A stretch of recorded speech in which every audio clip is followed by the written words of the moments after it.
tardes, muy bienvenidos un sábado más a Economía para Todos. Como siempre, damos la bienvenida a nuestros oyentes en Es Radio, pero también a nuestros espectadores en el 125 de Movistar. Miren, esto del Consejo de Ministros se ha convertido en una especie de teatrillo donde la portavoz del gobierno hace de portavoz del PSOE, donde aprovecha para meterse con los partidos políticos, con nombres, con apellidos, para meterse hasta ayer, con la presidenta del Congreso, con el presidente del Senado, que quiénes son los Rivera y Casado para bloquear los acuerdos de los presupuestos, y bueno, lo ha puesto a caldo en 5 minutos. Pero en fin, esto nos daría para un programa entero la utilización, que tanto se quejaba el PSOE de la utilización de las instituciones para dar varapalos al gobierno. Bueno, pues lo mismito. Lo preocupante de ayer del Consejo de Ministros es esa especie de carrerilla para tener frente a Bruselas una mejor cara en cuanto a los ingresos, que ha sido la aprobación de 3 decretos. Uno sobre el impuesto a las transacciones financieras, otro sobre la mal llamada tasa Google, que es a las tecnológicas, y un tercero sobre el fraude fiscal, pero bueno, que ahí meten de todo. O sea, ahí han metido, vamos, es un cajón desastre donde dan y reciben. Eso sí, las cifras las tienen clarísimas, oiga. Lo que vamos a recaudar por el fraude fiscal, 828 millones. Oye, no se puede ser más certero. 1.200 por las tecnológicas y 850 por las transacciones financieras. Bueno, ¿con esto qué han pretendido? Pues bueno, paliar un poco los efectos de esa carta de Bruselas en las que les dicen, oiga, que lo de los ingresos que no nos lo creemos, que esto es imposible, que no se preocupe, que este mismo viernes vamos a rápidamente a hacer esos decretos y lo vamos a poner en marcha, que ya veremos, porque ahora lo tienen que llevar al Congreso, pero bueno, para dar un poco esa imagen, en fin. Vamos a tratar de todo eso, que es muy importante. Vamos a tratar del lío que nos han querido armar con los autónomos, que si nos suben, que si no nos suben, y para ello lo mejor es hablar directamente con el presidente de ATA, con Lorenzo Amor, que lo vamos a hablar con él. Y después vamos a hablar de cómo afecta la subida del diésel a los autónomos, que también nos están metiendo unas mentiras que no vean. Vamos a, por supuesto, a dar la última hora. Ayer por la tarde el Supremo se echó atrás y de momento ha congelado, comunicado del presidente de la Sala Tercera del Tribunal Supremo, congelamos lo que habíamos dicho el día anterior en nuestra sentencia, que como saben era que el impuesto de actos jurídicos documentados en las hipotecas lo tenían que pagar los bancos en vez del cliente. ¿Qué ha pasado? Pues que claro, en 2 días la banca se cayó en la bolsa más de 5.000 millones, que ayer viernes hubo un desmadre absoluto, los bancos quitaron de sus páginas web la posibilidad de pedir hipotecas, quitaron todo lo que tenía que ver con hipotecas de sus páginas web y habían anunciado que durante el fin de semana se iban a plantear muy en serio a ver cómo, cuándo y a quién daban una hipoteca. Bueno, ante la alarma que se había creado, más alarma todavía, que es que el Supremo dice ahora que ya veremos. Y así están las cosas, y peor, porque les vamos a dar una serie de empresas que tienen muy preocupado ya a todo el mundo, empresas que cierran, que se van de España, unas dicen que es por la electricidad, otras por no sé qué, otras por no sé cuántos. El caso es que vamos a tener una riada de desempleos, que esto acaba de empezar, y luego nos llamarán antipatriotas. Economía para Todos con Carmen Tomás.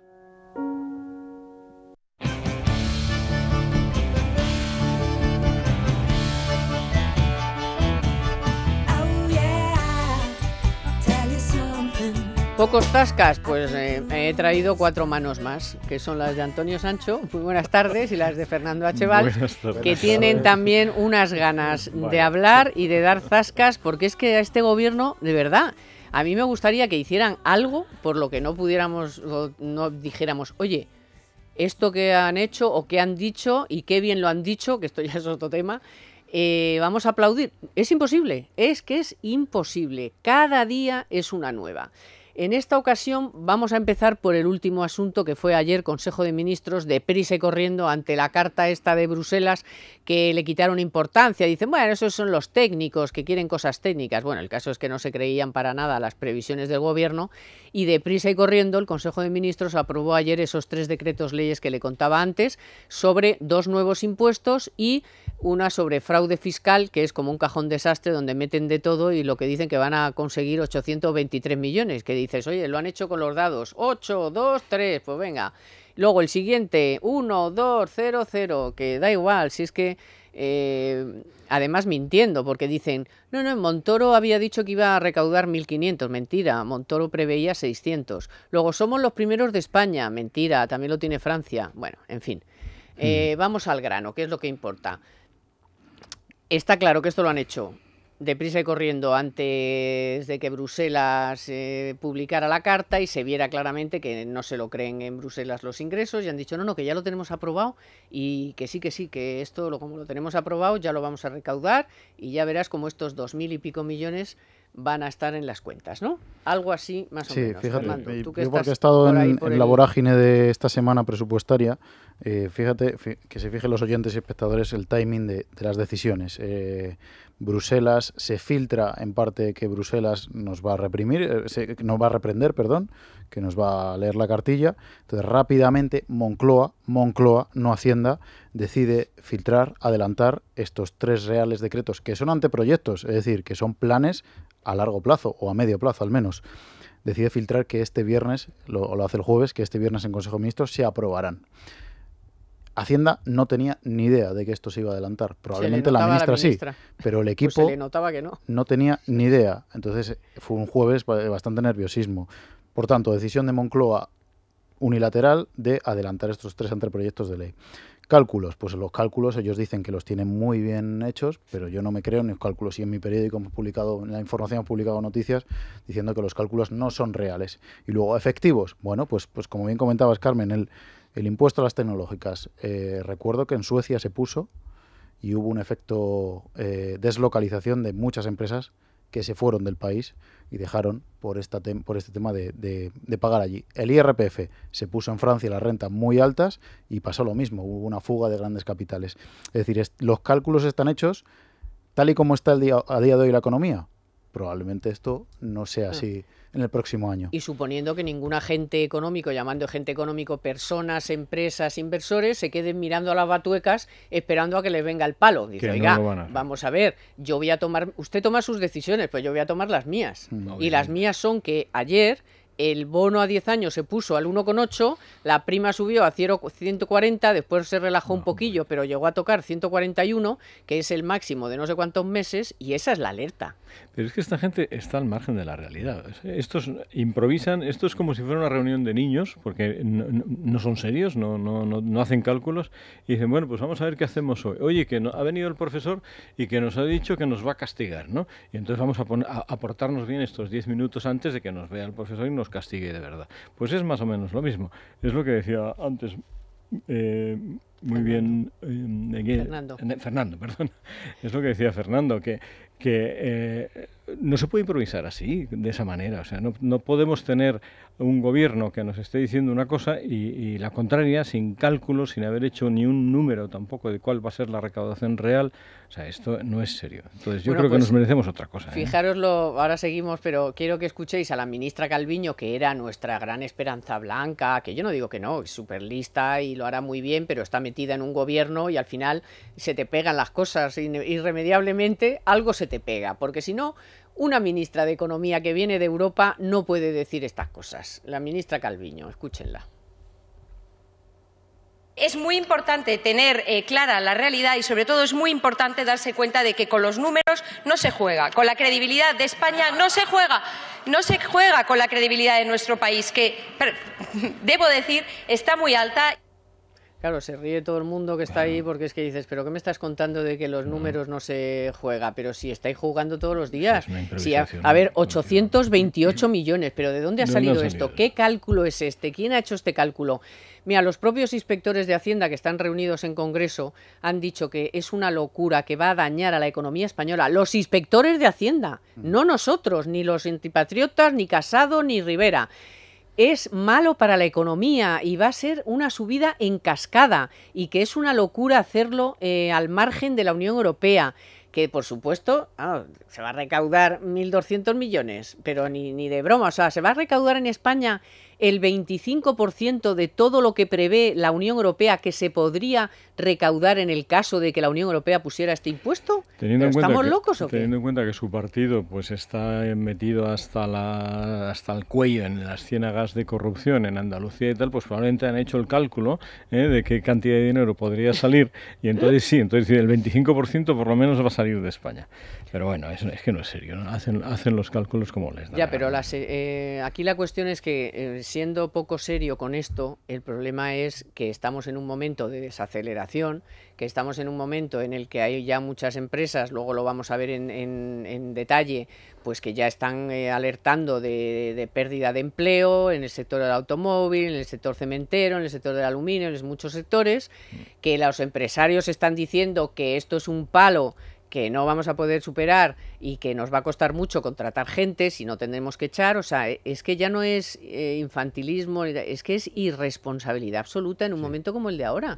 Os cuento algún detalle para que veáis cómo está la cosa y que no solo lo decimos nosotros, lo dice el señor Casado o Rivera, sino que ya incluso en el propio gobierno o en el propio PSOE empieza a haber algunos comentarios contrarios a estos presupuestos. Os hablo de fuentes cercanas al gobierno que me comentaban esta semana y además lo cuentan para que se cuente. Claro. Que bueno, que estamos en un momento clave en los mercados a nivel mundial y que lo que hacen estos presupuestos es poner piedras en el camino cuando empezamos a ir cuesta arriba.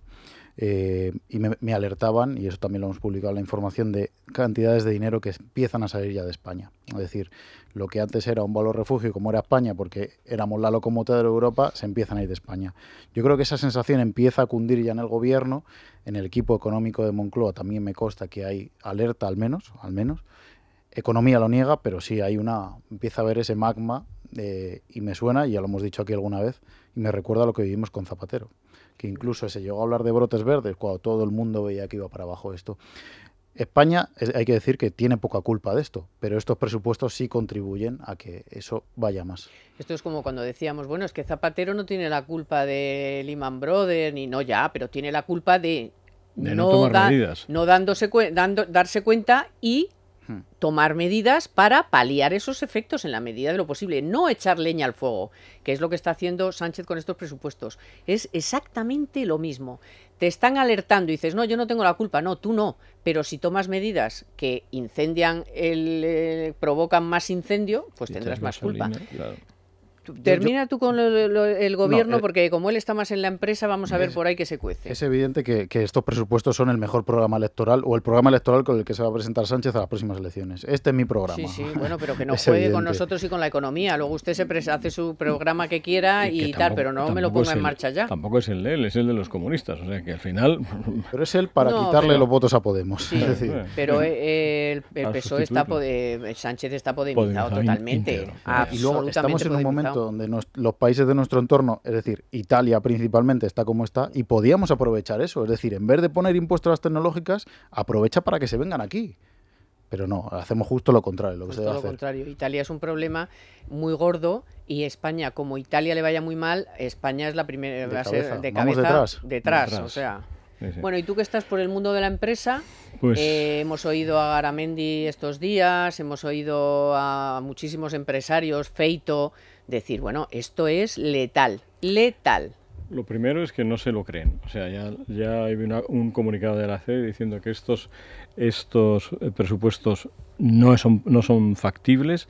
Los 3 decretos que se aprueban para recaudar 2.800 millones es un invento, es simplemente para poner de parapeto a lo que ha venido de Bruselas, por tanto tampoco es creíble. Encima están superinflados los ingresos, y lo que tenemos que hacer para reducir el déficit es reducir los gastos, no incrementar los ingresos, porque ya bastante está la economía. Bueno, me preguntabas por los autónomos, las pymes, y con la gente que nosotros estamos muy en contacto, están horrorizados, o sea, en su mayoría espantados, porque dicen, bueno, vamos a ver, si estamos pasando las cuentas, el 40% de las empresas siguen en pérdidas, o por lo menos en empate. Entonces, una nueva subida de impuestos, una nueva subida de cotizaciones, una nueva subida del salario mínimo, que implica una pérdida de productividad, dice, bueno, pues no vamos a tener más remedio que ajustar nuestras plantillas, ajustar los horarios para volver a tener la misma productividad que tenemos, lo que quiere decir que ni vamos a contratar, ni vamos a tener que reajustar,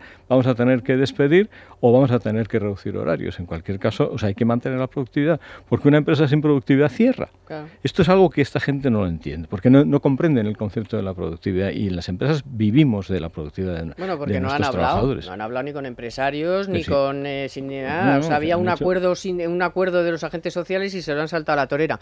Bueno, vamos con la noticia de la semana de Telefónica y seguimos. En Economía para Todos, la noticia de la semana con Telefónica. Fíjense, Correos ha vendido hasta mediados de octubre 273.750 distintivos ambientales de la Dirección General de Tráfico, cuyo precio es de 5 euros. La recaudación total por la etiqueta asciende ya a casi 1.400.000 euros. Sin duda, la entrada en vigor el 8 de octubre del nuevo protocolo contra la contaminación en Madrid se ha notado y mucho. De hecho, el 70,7% de las pegatinas vendidas, casi 200.000, se han comercializado en el mes de octubre.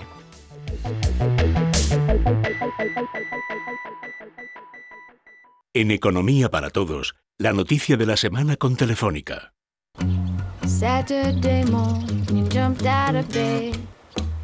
Bueno, efectivamente se ha hablado mucho del salario mínimo interprofesional, ligado también a los autónomos, después lo vamos a hablar con Lorenzo Amor, pero ya solo el hecho de que hubiera un acuerdo social firmado por la patronal, por los sindicatos, con unas fechas, con unos plazos, con una subida del salario mínimo de hasta 1.000 euros en el 2020, pero de forma escalonada, no este 22% de golpe, ya da idea de que este gobierno está desnortado y de que aquí ha primado el podemismo y el populismo de Sánchez y de Iglesias, porque no tiene sentido, si tienes un acuerdo ya con unos plazos, no le metas un rejonazo del 22%. Sobre todo a las pequeñas empresas, perjudicas a los jóvenes, a los que van a entrar en el mercado laboral, a la gente más con menos formación, ¿no?, que es la que está en ese tramo. Pues bueno, pues esto es lo que pasa por no hablar, por hacer las cosas. 1 de cada 3 trabajadores trabaja en una pyme. Las pymes no son grandes empresas, no pueden pagar grandes salarios. La mayoría de ellas están pagando, con su tamaño y con las dificultades que hablábamos antes, están pagando salarios más bajos que las grandes empresas. Y a esos les afecta directamente el salario mínimo interprofesional. O sea, pobres autónomos. Y sobre todo pobres trabajadores autónomos, porque algunos van a cerrar y otros van a tener que despedir, como hablábamos antes. Lo del salario mínimo, pues hablamos de otra improvisación. Si quieres, también os cuento el timing porque lo conocí. Por favor. El jueves famoso, antes del Día de la Hispanidad, el jueves 11, pues fue la noche anterior cuando se reunieron Pablo Iglesias y Pedro Sánchez en Moncloa, la segunda reunión que tuvieron, y allí pues Pablo Iglesias exige, porque esa semana había advertido de que si no le ponía encima de la mesa sus medidas, rompían, exige la subida del salario mínimo y pone el límite en 1.000 euros. Finalmente, tras un tira floja, lo dejan 900. Pero ¿qué pasa? Que claro, paralelamente, como has explicado, Carmen, hay un acuerdo firmado con los agentes sociales en el que se proponía ir subiendo el salario un 3%, y eso los empresarios estaban de acuerdo. Claro. Cuando la COE ven este acuerdo, pues el de Pablo Iglesias, y Pedro Sánchez, pues dicen, pues mira, pues a lo mejor ni una cosa ni la otra. Se han reído de nosotros. Entonces, pues otra improvisación más en base a esa minoría parlamentaria de gobernar con 84 diputados. Bueno, pues tenemos ya al teléfono a Lorenzo Amor. Muchísimas gracias, Lorenzo, presidente de ATA. ¿Qué tal? ¿Qué tal? Muy bien. Bien, bueno, bien regular, ¿no? Porque como autónomos que somos estamos indignados, ¿no? Porque estábamos contando ahora mismo, no sé si lo has escuchado, un poco nos contaba Fernando cómo ha sido el tema, fue aquí por la noche, aquí te pillo, aquí te mato, o lo subes a 900 euros, que por cierto a mí me afecta que me vas a subir el 22% de golpe, con lo cual no le ha venido nada mal a los de Podemos, ¿no? Claro, Como cobran 3 SMI, pues fíjate, les hemos subido el sueldo el 22%. Pero realmente, Lorenzo, aparte de esto que es, en fin, es serio, pero no es lo que queremos hablar contigo, la preocupación tuya, ¿hasta dónde llega? Porque había un acuerdo firmado y se lo han saltado a la torera y la preocupación entre los autónomos que tienen empleados y los que no lo tienen es enorme, ¿no? Bueno, vamos a ver, esto ha ocurrido de la siguiente forma, es decir, aquí se está negociando un pacto donde lo primero que se fija es un salario mínimo de 900 euros, donde no se tiene en cuenta ni los antecedentes ni ninguna de las consecuencias. El primer error que se comete es olvidar que ese salario mínimo de 900 euros pues llevaba la base mínima de cotización, cuando precisamente tanto Iglesias como Sánchez estaban diciendo que iban a bajar los impuestos a los autónomos, pues no caen, que con la subida del salario mínimo suponía la subida de la base mínima de cotización de los autónomos, bueno, y se disparaba, ¿no? Pero también no han tenido en cuenta que hay un acuerdo firmado por gobierno, sindicato y patronal, donde fija un salario mínimo de 850 euros en 2020. Vamos a ver, yo siempre digo una cosa, podemos estar de acuerdo o no si en España hay que fijar salario mínimo o no fijarlo. Es verdad que el salario mínimo, desde mi punto de vista, ha sido bajo, ha estado en 600 euros, muchos años congelado, hasta el año 2017, donde de golpe se sube un 8%, algo que a nosotros también nos sorprende, ¿no? Un 8%. Este año ha subido un 4% y este año un 22,3%.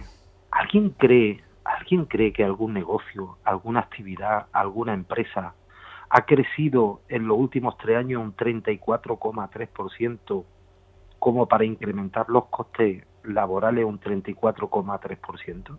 Es decir, es que se ha hecho a lo loco, para que vamos a decir. Ahí es donde sabemos el coste que supone esto, porque claro, a mí me dicen, es que los trabajadores todos tienen que estar en convenio. En España hay 14,4 millones de cotizantes en el régimen general. Bajo convenio 7,7 millones.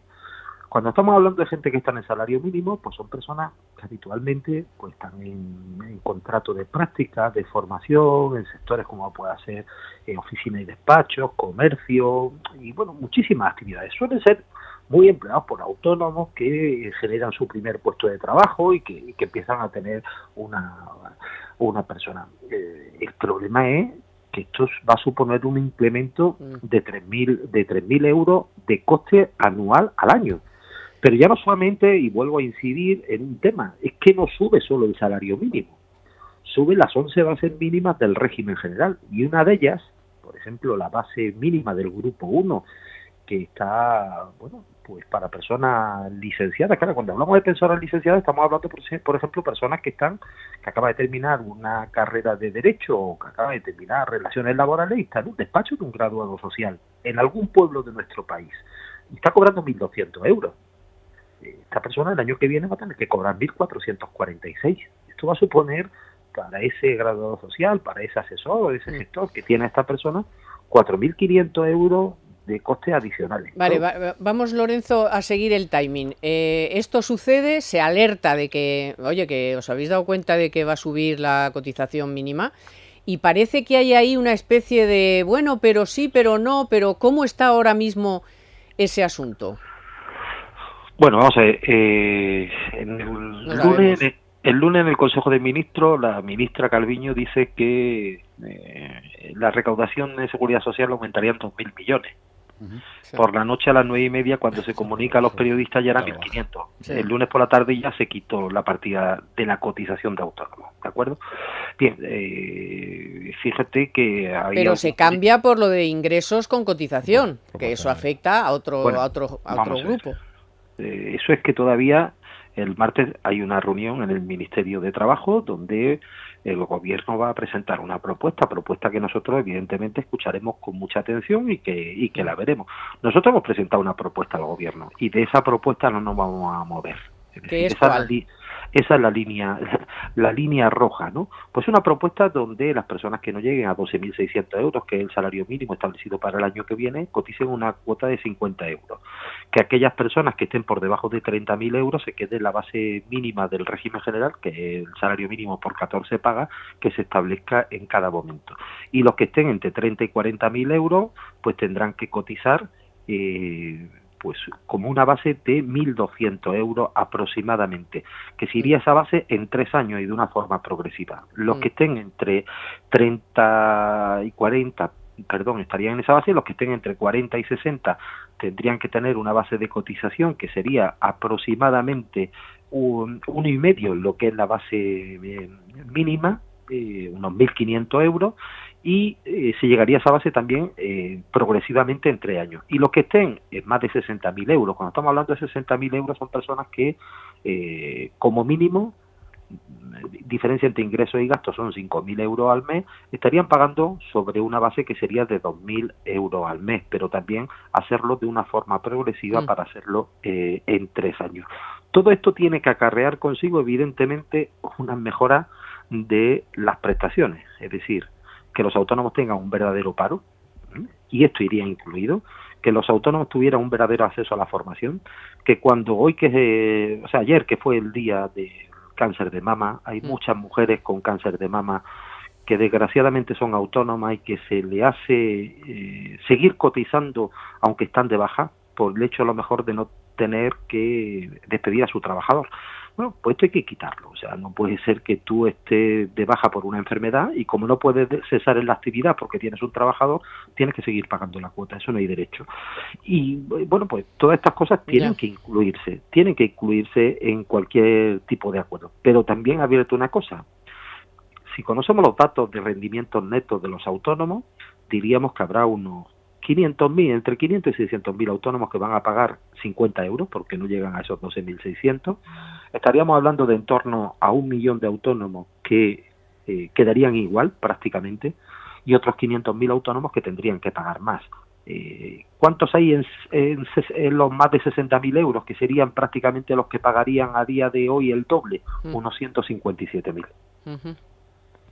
Pues bueno, igual te lo compran. Sí, yo Lorenzo, soy Fernando Valls de La Información, quería transmitirte que seáis optimistas de cara a la reunión del martes, porque el gobierno cede mucho. O sea, lo que presentó, por ejemplo, el plan que presentó con Podemos, que tenía el membrete de gobierno y al lado el de Podemos, decían que era un borrador y que se podían incorporar nuevas propuestas. Y fijaros en la banca, el impuesto a la banca, que tanto prometió Sánchez y que al final ha desaparecido de este plan presupuestario. Es decir, yo creo que hay muchos votos entre los autónomos y que el PSOE va a ser sensible a vuestras propuestas. Bueno, yo, Fernando, en eso confío. Lo que sí te digo que nosotros, y te lo digo sinceramente, no nos vamos a mover ni un ápice de ese acuerdo. Es decir, si el gobierno quiere subir la cotización por debajo de 30.000 euros, no estamos de acuerdo, de rendimiento neto. Si el gobierno no lleva esta adecuación de cotizaciones e ingresos sin un verdadero plan de protección social, facilitando el paro, la formación y aspectos como la mejora de la incapacidad temporal, desde luego con nosotros que tampoco cuenten. Lo que no vamos a permitir es que se quiera cubrir el expediente de la seguridad social incrementando a costa de los autónomos. Claro. Porque aquí sobre esto se habla mucho. Y de los errores del gobierno, y cuando digo el gobierno no me refiero a me refiero del Pacto de Toledo, etcétera, etcétera. Cuando dicen que el régimen de autónomos da déficit, algunos no están contando toda la verdad. No están contando la verdad. El régimen de autónomo da déficit porque desgraciadamente, en algún momento hubo alguien que pensó que el régimen agrario pues se podía mantener solo. Y hoy el régimen de autónomos pues, tiene el doble de pensionistas porque acogimos al régimen agrario. Cuando se separan las fuentes de gasto y de financiación, pues se da cuenta que el RETA como tal por sí solo es rentable, no presenta déficit. Sin embargo, cuando se da las cuentas con el llamado Z, pues vemos que generamos déficit. Pero no es cierto que el régimen de autónomos plantee déficit. Es el régimen de autónomos como tal, el RETA, con la proporción afiliado-déficit, es el que menos aporta al déficit de todo el sistema de seguridad social. Pero algunos están empeñados en decir que presenta 7.000 millones, que no sé qué, que no sé cuánto. Bueno, Lorenzo, la última, que sabemos que tienes prisa. Soy Antonio Sancho de la Fundación ICI de las Cámaras de Comercio y quería hacerte una puntualización muy rápida. El RETA, efectivamente, como tú dices, no es deficitario. Lo que pasa es que esto hay que enseñárselo, hay que convencer a la gente de que no es así. Fundamentalmente no es deficitario por dos motivos. Primero, porque el autónomo, yo también lo soy, escogemos nuestra base libremente. Y además, como somos autónomos, no tenemos vacaciones, etcétera. Y sobre todo, a pesar de lo que decías tú antes del cáncer de mama, los autónomos casi nunca estamos enfermos, con lo cual la Seguridad Social tampoco nos tiene que pagar muchas veces, con lo cual estamos pagando y recibimos muy poco. ¿Cómo no vamos a ser superavitarios, por supuesto? Y la segunda cosa es que ya que vais a tener una reunión con el gobierno, estábamos comentando antes Carmen y yo que hay muchos autónomos que todavía van a sufrir el impuesto al diésel. O sea, hay autónomos que son profesionales, que utilizan el coche para sus viajes, desplazamientos, y que a estos parece ser que el gobierno no los considera autónomos, no los considera transportistas. Entonces, en vuestro paquete de medidas podríais pedir también que a los profesionales que estén en el IAE correspondiente, incluso a las actividades empresariales monopuesto, que son las de los autónomos, también se les aplique la reducción del impuesto al diésel. Bueno, esto ya lo hemos hecho, es decir, aquí, como siempre, se han ido lanzando globos sonda, pero a su vez también se ha ido diciendo cosas que no son verdad. Se había dicho que los impuestos no iban a afectar a los autónomos. Yo voy a poner un ejemplo, ¿no? Las autoescuelas mayoritariamente están a nombre de autónomos. Los taxis rurales están a nombre de autónomos, las furgonetas, los camiones de menos de 7.500 kilos, los agentes comerciales, los agentes de seguro, los tractores de movimientos de tierra, es decir, todo esto que vemos en la carretera, que algunos piensan que utilizan gasóleo bonificado, no, pagan el litro de gasoil como cualquiera, ¿eh? Bueno, toda esta maquinaria pesada, los gruistas, claro, es que hay más de 500.000 autónomos, claro, que se van a ver afectados por el incremento del diésel. Y estamos hablando que en estos momentos está el litro de diésel como está, pero es que se prevé que el año que viene pueda llegar el barril de Brent a 100 euros.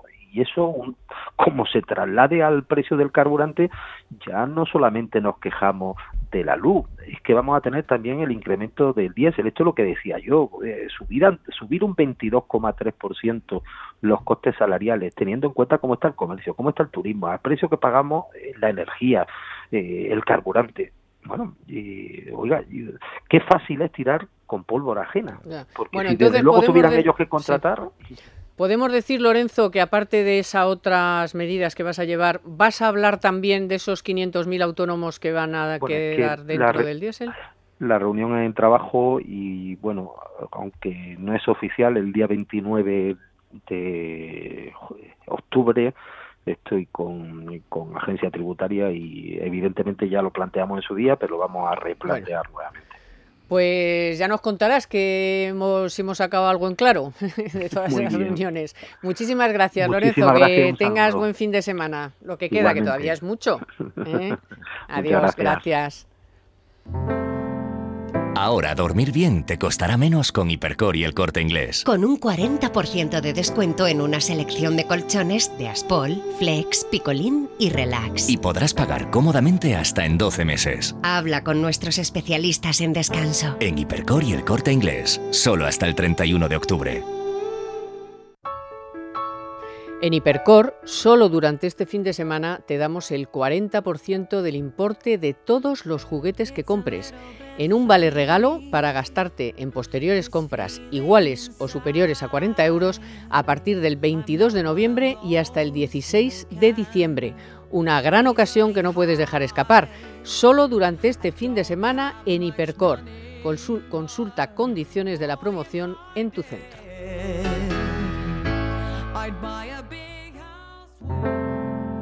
Ahora dormir bien te costará menos con Hipercor y El Corte Inglés. Con un 40% de descuento en una selección de colchones de Aspol, Flex, Picolín y Relax. Y podrás pagar cómodamente hasta en 12 meses. Habla con nuestros especialistas en descanso. En Hipercor y El Corte Inglés, solo hasta el 31 de octubre.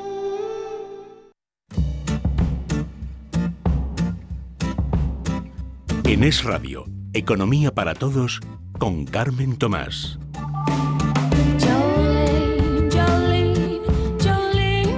Estábamos hablando de los 500.000 autónomos que van a pagar más diésel y que son pues nosotros, o sea, para ir a nuestro trabajo, pues como a toda la lista de que ha dicho Lorenzo Amor, que son gente que está trabajando, gente de seguros, en fin. Pero es que el diésel la subida del diésel la van a sufrir millones de españoles, millones, no sé si son 18 millones de españoles. Y se está haciendo una demagogia, se están diciendo unas mentiras que, miren, ayer el consejero delegado de Repsol, que se llama Josu Jon Imaz, que le sonará porque fue político en el País Vasco, ha dicho la mayor verdad, es el que mejor, a mi modo de entender, hasta el momento, ha explicado qué es lo que está pasando con el diésel. Escuchen a Imaz. Que antes de que tomemos decisiones que tienen una afectación severa en muchos puestos de trabajo y en la vida de muchas personas, nos informemos y fundemos una opinión que esté basada en datos contrastados.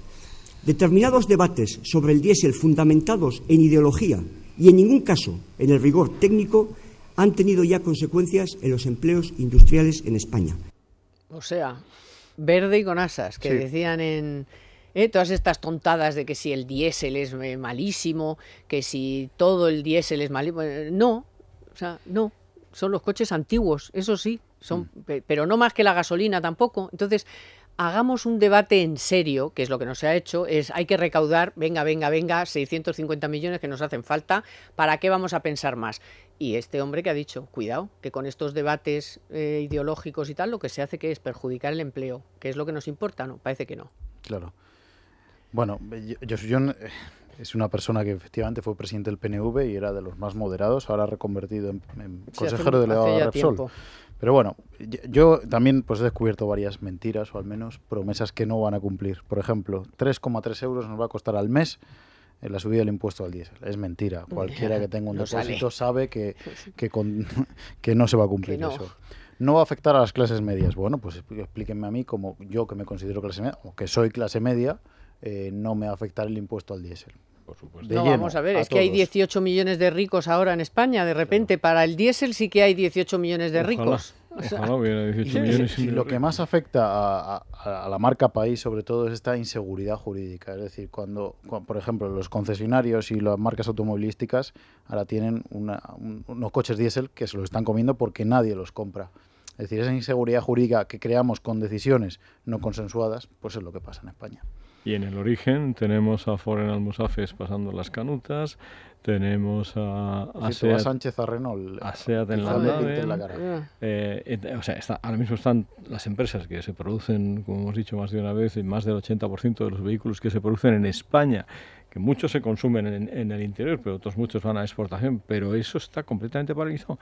Y lo que hacen las matrices es retener las inversiones, o sea, están congeladas las inversiones, sobre todo en I+D, en las plantas de fabricación de vehículos. Pero que ya no es el empleo de las ensambladoras de coches, de las productoras, sino toda la cascada de el que hace los trozos, ¿cómo se llama? La carrocería, los que hacen los volantes, o sea, los de componentes, que esos son las subsidiarias. Si afectas la matriz, pues toda la cascada de después viene detrás, como decíamos para las tecnológicas, como dices para todos. O sea, es que al final es una cascada que no han visto y eso con el tiempo efectos. Sale a la exportación, pero hay que darle tiempo al tiempo. O sea, tú tienes que avisar a las empresas y decir, esto no puede seguir así por decreto, pero dentro de unos años vamos a aplicar este impuesto. Por tanto, tienes estos años para reconvertir tu producción. Bueno, pues hoy vamos a reconvertirla. Claro. Pero no puede ser de la noche a la mañana, vamos a cargarnos un sector que tiene 20.000 puestos de trabajo directos que ahora mismo están en el aire. Y probablemente Seat, o Ford o Renault, cuando decida construir su próximo modelo modelo, pues a lo mejor en vez de hacerlo en Valladolid o en Barcelona, pues se lo piensa 2 veces. Bueno, ya lo ha advertido. Claro. Es que ya lo ha advertido. Es que Ford ya ha advertido que cuidado porque nos estamos pensando ¿qué hacemos? Astilleros de Sestao, Alcoa, Cemex. Es que son grandes empresas que dicen unas por una cosa y otras por otra, pero, oiga, yo me largo. O sea, me da igual si es porque el coste de la energía, ustedes son incapaces de bajar el coste de la energía, o porque efectivamente a mí ya no me compensa estar en este país, porque me van a subir, o la advertencia del Santander de que cojo y me voy de España. O sea, usted como me empiece a subir, que si el impuesto por los beneficios que tengo fuera, que por cierto son el 82% de los beneficios, el 8% es en España solo, pues me voy. Bueno, vamos a un momentito, os cuento la noticia de BBVA y nos metemos con la sentencia del Supremo, que oiga, ya no es sentencia, ha volado, está congelada, se ha paralizado.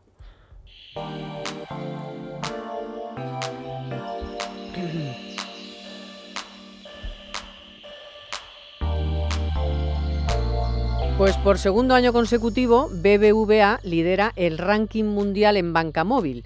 De nuevo ha sido calificada como el banco con la mejor app para sus clientes. La clasificación ha sido realizada por Forrester Research después de analizar un total de 42 aplicaciones de entidades de 11 países. La consultora ha valorado especialmente en BBVA el magnífico equilibrio que logra entre una amplia gama de funcionalidades de gran utilidad y una excelente experiencia de usuario.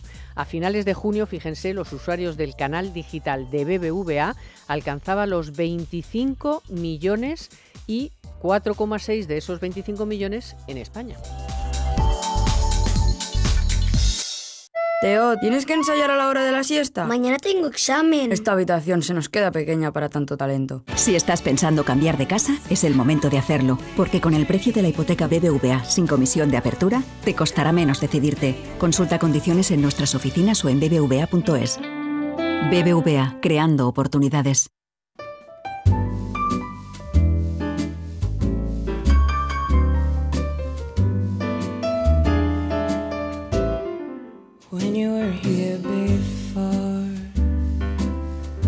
Como les contaba desde el principio, el Tribunal Supremo ha decidido congelar la sentencia emitida el jueves. Exactamente, ha mandado una nota informativa del presidente de la Sala Tercera, firmada por Luis María Díez Picazo Jiménez, que dice que la sentencia ha supuesto tal giro radical en el criterio jurisprudencial hasta ahora sustentado y habida cuenta de la enorme repercusión económica y social, el presidente de la Sala ha acordado con carácter urgente, primero, dejar sin efecto todos los señalamientos sobre recursos de casación pendientes con un objetivo similar y abocar al Pleno de la Sala el conocimiento de alguno de dichos recursos pendientes a fin de decidir si dicho giro debe ser o no confirmado. Total, que olvídense de momento de lo que nos habían dicho de que se podía reclamar a Hacienda o al banco, el banco Hacienda, Hacienda al banco, nosotros a uno de los dos, el dinero que habíamos pagado por el impuesto de actos jurídicos documentados al suscribir una hipoteca. De momento, olvidado. Bueno, esto es ya el no va más. O sea, esta sentencia del jueves ya se rectificaba a sí misma de una del Tribunal Supremo de hace 6 meses. Y ahora dicen que de lo dicho, que ya veremos. Con la que se ha organizado por el camino. Por el camino los bancos han perdido en bolsa más de 5.000 millones. La gente ya estaba pensando en las vacaciones del verano con el dinerillo que le iban a dar. Adiós vacaciones, adiós coche, adiós ropa de invierno, adiós cada uno para lo que necesitara. O sea, un desmadre absoluto. Esto tiene razón Llamas, cuando el jueves nos peleábamos, me decía, es que esto es que acaba con el mercado hipotecario, esto es un desastre absoluto, y es que al final Llamas tiene razón, es que es un desastre absoluto. Pero es que tú lo has dicho antes, el jueves los 6 valores del IBEX se dejaron 5.400 millones de capitalización. De capitalización, es decir, del valor de las acciones. Y esto, para que todo el mundo nos entienda. Las tiene mucha gente. Las tiene mucha gente. Hay 9 millones de españoles que tenemos acciones de bancos. Unos vía más, fondos, vía otros planes. menos y directamente. Entonces, claro, esto genera un pavor, pero no solamente dentro de España, directamente a los afectados, que vemos cómo ha perdido el 40% del valor algunas de las acciones, ¿no? Bueno, el 40 no, el 40 sí Alcoa. Como digo yo siempre, al fondo de bomberos de Chicago también le afecta, claro, sí. Que tiene bolsa española. Es que fuera de España pasa exactamente igual, lo mismo, porque lo que estamos provocando entre estas medidas y otras que hemos hablado anteriormente es una inseguridad jurídica que los inversores dicen, aquí no se puede entrar, o sea, estamos ahora mismo en un país en el que la prima de riesgo, pero la prima de riesgo empresarial, a la que se descuenta el coste de capital, la prima de riesgo por riesgo país está muchísimo más alta que en el resto de los países de Europa y de los países desarrollados. Por tanto, no se puede invertir. A mí este fallo me genera preguntas. ¿Qué pasó entre el jueves y el viernes? Pues imagínate. ¿Qué pasó? Troya. ¿Qué pasó? Bueno, yo los tengo... teléfonos echaban humo, creo. Claro. Yo tengo algún dato y es esa transmisión o esa comunicación fluida que hay entre la gran banca y Moncloa, pues sí echaba humo. Pero claro, es que lo que decía Antonio, esto es una inseguridad jurídica, 4.000 millones estaba calculado el coste para la banca. Casi... Eso solo los 4 años. Si se hubiera la gente ya le estaban diciendo que podía reclamar toda la vida de cualquier año del préstamo. Esto era más grave que el impuesto a la banca que quería poner Sánchez cuando estaba echado al monte en la oposición. Esto podían ser 18.000 millones, habían calculado algunos. Entonces, en 24 horas, por cierto, yo conocía gente que ya estaba preparando su recurso para ir a cobrar su dinerito, porque la agencia tributaria ya estaba diciendo... Es que les decíamos a la gente, rápido, venga, que tenéis para las vacaciones, para las navidades, para no sé qué, la gente ya estaba que si 1.500, que si 2.000. Exacto. Y en 24 horas, o menos de 24 horas, se cambia una decisión de tal calado. Bueno, pues a mí... Mira, es una decisión judicial, ¿eh? Ha pasado, sí, pero ha pasado que es que ahora mismo, es que la judicatura, si es que en esto sí que tengo que dar la razón a Llamas después de todo lo que discutimos el jueves, si es que al final resulta que la justicia está, que parece que la sociedad está diciendo que los bancos malos hay que ir contra la banca, porque si no, ¿cómo vamos a quedar como Cagancho en Almagro? Vamos a quedar como unos que ayudamos a la banca y tal, y entonces hacemos esto, entonces... Pero vamos a ver, que la justicia no está para ver qué dice el Twitter. Es, si hay unas leyes que hasta ahora, yo no sé si es mejor, la gente lo tiene que pagar o no, pero está escrito que lo pagaba el cliente, en la Ley General Tributaria y en la Ley Hipotecaria. Entonces, si no cambias el criterio hace 6 meses, pues será que estaban bien esas leyes. Si ahora cambias el criterio, vale, pues será que lo tendría que pagar el banco, pero ahora ya entonces, ¿qué es lo que pasa? Eso es lo que no puede ser. Pero vamos a hablar claro también para que se nos entienda. Los bancos no son malos, los bancos son buenos, generan decenas de miles de puestos de trabajo directos. Pero han tenido algún comportamiento regular, digamos. Bien, pero el sistema ha sido lo suficientemente ágil como para depurarse. Y de hecho se han convertido, 3 de nuestros bancos son de los más importantes del mundo. Generan centenares de miles de puestos de trabajo, tanto directos como indirectos. Por tanto, y además no puestos de trabajo de los que hablábamos antes de 900 euros. Son puestos de trabajo de alta remuneración. Por tanto, tengamos cuidado con estas cosas. Ya no es que un pequeño accionista de un banco vea reducido el valor de su inversión, es que lo que nos estamos jugando son miles de puestos de trabajo. O sea, es que no se puede jugar con esto. Pero esta gente, ¿por qué es tan irresponsable? Es que no sé, se suponía que la sala del Tribunal Supremo era un poco, no sé, que hay alguien ahí que tenga 2 dedos de frente, pero parece que no. En algunos aspectos parece que sí. Pero en este no lo entiendo, ¿no? Es una irresponsabilidad. Bueno, el caso es que la banca había perdido todos esos millones, más todos los que estaba perdiendo ayer por la mañana, hasta que salió este anuncio del presidente. Los bancos estaban anunciando, habían eliminado de sus páginas web cualquier simulación ni anuncio de créditos hipotecarios para dedicar el fin de semana a modificar, por supuesto, al alza todas las condiciones de los préstamos.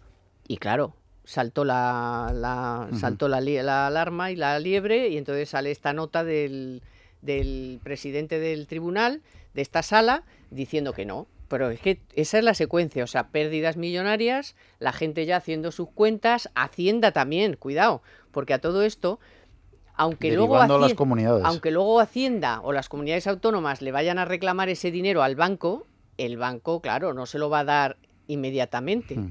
Con lo cual ahí Hacienda también a lo mejor iba a tener un agujero de un tiempo. Así que han saltado varias alarmas. No, yo intuyo que la decisión la tumbarán atrás. La decisión del jueves, el fallo del jueves, la tumbarán atrás, porque si no se entiende una decisión así. Yo lo que recuerdo, y lo publicaba esta misma semana, es la las conversaciones intensas que también ha tenido la banca con el gobierno por el impuesto a la banca. Por eso no está. Es decir, por eso, claro, por eso sí. Botín fue la primera en hablar y luego en cadena siguieron Caixa, BBVA, claro, Sabadell. Nos vamos, ¿eh? Pues mira, que nos vamos. Bueno, olvídense de momento, congelen cualquier plan que tuvieran con el cobro de este impuesto de actos jurídicos documentados, porque no se sabe lo que va a pasar. O sea, que no gasten dinero en ir al banco, ni en ir a Hacienda, ni a ningún lado, porque no se sabe lo que va a pasar. Lo que sí ya sabemos es esto. Por ejemplo, ahora vamos a hablar de Alcoa, pero de momento, las consecuencias del desmadre normativo ha llevado a Mercedes-Benz y a Ford, que ya están avisando de que van a reducir la producción en sus plantas de Vitoria y Valencia. En términos de empleo directo, 12.800. En términos de empleo indirecto, que era esto lo que decía yo, las empresas colaboradoras, las repuestos y no sé cuántas, 50.000 empleos. Claro. Esto, Ford y Mercedes-Benz en Vitoria y Valencia. Ahora añadimos Alcoa, que son, claro, lógicamente, menos empleos, me parece que serán 750, pero son 2 plantas. Sí, pero son 2 plantas muy importantes. Que 780 son familias. En poblaciones claro, bastante pequeñas. O sea que en Avilés, por ejemplo, el caso de Alcoa está creando una alarma social. A alguien que trabaja en Alcoa. Es una alarma social, pero es que además, a ver, ellos mismos dicen, bueno, es que venimos avisando que si China, que si las materias primas, que si los costes energéticos. No, esto no es así. La realidad es que los costes laborales de producción son tan altos que la productividad está por encima, muy por encima de lo que tendría que ser la productividad de mercado. Claro, no pueden competir con China. Entonces yo le decía el otro día a un sindicalista precisamente de Alcoa, ¿por qué no vais a hablar con el Principado y por qué los dos juntitos, sindicatos y Principado, por qué nos vais a buscar un comprador? Ya lo hicisteis con ArcelorMittal, ya fueron a buscar a Mittal para que se quedara con la patata caliente de Arcelor. Pues hacer lo mismo con esto, pero no podéis dejar a 700 de la noche a la mañana y sin avisar en la calle. Y solamente porque no habéis tenido la precaución. No, es que me decían, es que hemos invertido en las plantas de Alcoa 1.000 millones de euros. Pero 1.000 millones de euros no han servido para elevar la productividad, porque vuestro convenio colectivo es impresionante. No hay posibilidad de tener una productividad competitiva. Por tanto, tendréis que hablar de productividad y tenéis que hablar de productividad con vuestra competencia, que son países muy, muy baratos. Y hay que recordar que el dinero es muy miedoso. Y al igual que hubo fuga de empresas con el asunto independentista, o sea, con el órdago independentista, claro, en España el dinero ya está temblando. Es decir, estamos en un momento donde la situación es peligrosa tanto por las políticas de Estados Unidos como porque estamos a punto de conocer el desenlace del Brexit. Es decir, yo recuerdo que íbamos a ser la sede de todas las empresas de la City que se iban a venir a España. Veremos cuántas vienen al final. O sea, España es un país ahora mismo donde los inversores internacionales no se fijan, o si se fijan es para huir de él. El riesgo de país es Pero muy mira, alto. si en el impuesto a los ricos resulta que en cuanto Portugal dijo, que ahí vais a poner ese impuesto a los ricos, pues veniros para acá, y lo que ha hecho es abrir un camino de acogimiento, y es un país que está gobernado por socialistas, comunistas, populistas y toda la patulea. El amigo de Pedro Sánchez. Sí, el amigo de Pedro Sánchez, pero el amigo de Pedro Sánchez es más listo que Pedro Sánchez, que ha dicho, que ahí echáis a los ricos, venga, pues veniros para acá, tal. Irlanda bajando impuestos, Estados Unidos bajando impuestos, Francia quitó el impuesto a los ricos también porque vio que se le iban. Y aquí ahora estamos haciendo todo lo que están deshaciendo en otros sitios. Es que dices, ¿pero nos hemos vuelto locos o qué? Y lo más importante también es que nos estamos granjeando enemigos importantes. Yo recuerdo la tournée americana que hizo Sánchez hace un par de semanas o 3, cuando los Google y Facebook le dijeron, por aquí no vengas, aquí no te queremos. Entonces él improvisó en California otras visitas, pero no le recibieron las grandes telecos. O sea, estamos empezando a ser enemigos de mucha gente. Pero ya nos conocen, ya se acuerdan de Zapatero, y están viendo que este es el Zapatero bis, es la segunda parte. Lo que yo creo es que no le van a dar tanta importancia pensando que en 2 años no va a estar este hombre en la presidencia del gobierno.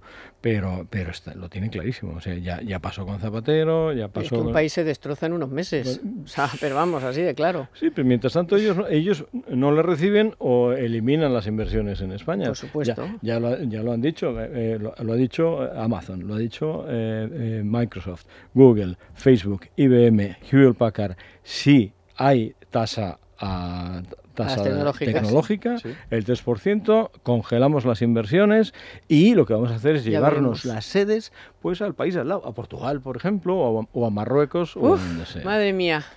Sí. Qué calor, qué calor, qué calor. Y en estos momentos lo mejor, aunque es buenísimo. Ahora yo tengo calor y por eso aquí hay un Toshiba, una bomba de calor que me está dando fresquito. Pero ya está el invierno encima. Así que lo que hay que hacer es poner la bomba de calor para tener ahora calorcito en invierno y agua caliente todo el año, ya lo saben.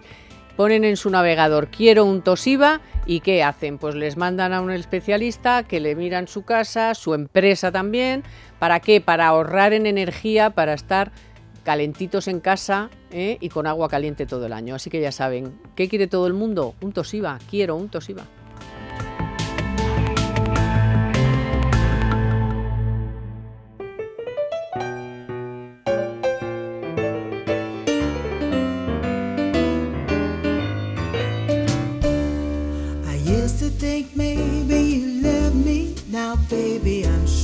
Bueno, esto tiene muy mala pinta, ¿eh?